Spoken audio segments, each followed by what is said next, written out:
ઝઘડિયા જીઆઈડીસીની metropolitical chemical private limited company, જ્યાં 23મી તારીખના રોજ એમની બેદરકારીના લીધે આગ લાગી, 16 જેટલા કર્મચારીઓ ગંભીર રીતે દાઝી ગયા. એમાં 2 કર્મચારીઓના હમણાં મૃત્યુ થયા અને એમના પીડિત પરિવારોની સાથે અમે કંપની પર એમના કહેવા પ્રમાણે અમે ગયા અને કંપનીને કીધું કે ભાઈ, આમને માનવતાની રીતે આપણે મદદરૂપ બનવાનું છે. એમની પોલિસી કે એમની કોઈ પણ વ્યવસ્થા આપણે કરી આપવાની છે.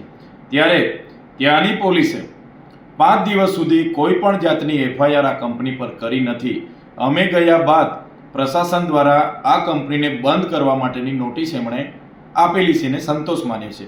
સવાલ એ થાય છે, કોઈ પણ ઘટના ઘટે, કોઈ મૃત્યુ પામે તો પ્રાથમિક તારણ મુજબ એવી કંપની પર એફઆઈઆર કરવી પડે, 0 હોર્સથી એફઆઈઆર કરવી પડે અને જે પણ જવાબદારો છે એની તપાસ કરીને એમના પર યોગ્ય કાર્યવાહી કરવાની જોગવાઈ હોય છે, જે પોલીસ પ્રશાસન દ્વારા કરવામાં આવેલ નથી.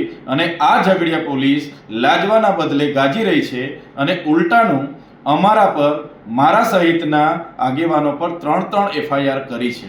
અને એ એફઆઈઆર પણ ગઈકાલના રિઝલ્ટ આવ્યા બાદ આજે કરી છે કે આ ચૈતરભાઈને પર એફઆઈઆર કરો એટલે એ ડરશે, દબાશે અને પછી આગળની કાર્યવાહી બધી ઠપ થઈ જશે અને અમે કંપનીવાળાને બચાવી લઈશું, એ પોલીસનું માનવું છે. ત્યારે અમે પોલીસના એ અધિકારીઓને કહેવા માંગીએ છીએ, તમારી આવી ખોટી એફઆઈઆરોથી, તમારી જેલોથી અમે ડરવાવાળા લોકો નથી. અમે આ અગાઉ પણ ત્યાંના અંકલેશ્વર, પાનોલી, દહેજ, ઝઘડિયા, વાલિયા તમામ કામદારો માટે અમે લડ્યા છે, આજે પણ લડીએ છીએ અને ભવિષ્યમાં પણ અમે લડીશું અને લડતા રહીશું. અને જનતા ખૂબ સારી રીતે જાણે છે, જાગૃત છે. તમામ કામદારોને પણ ખબર છે કે આમાં શું ઘટના ઘટી છે.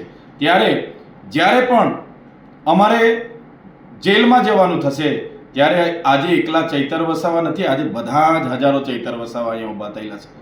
હજારો ચૈતર વસાવા જેલમાં બેસવા માટે તૈયાર છે. અને અમે આવનારા દિવસોમાં તમામ કામદારોને પણ અપીલ કરીશું અને જ્યારે પણ અમારે જેલમાં જવું પડશે, પૂરી તૈયારી સાથે જેલમાં જઈશું, જેલ પણ બેઠીશું. પણ અમારું કામ જે કામદારોને ન્યાય આપવાનું છે, એ ન્યાય અમે આપીને રહીશું.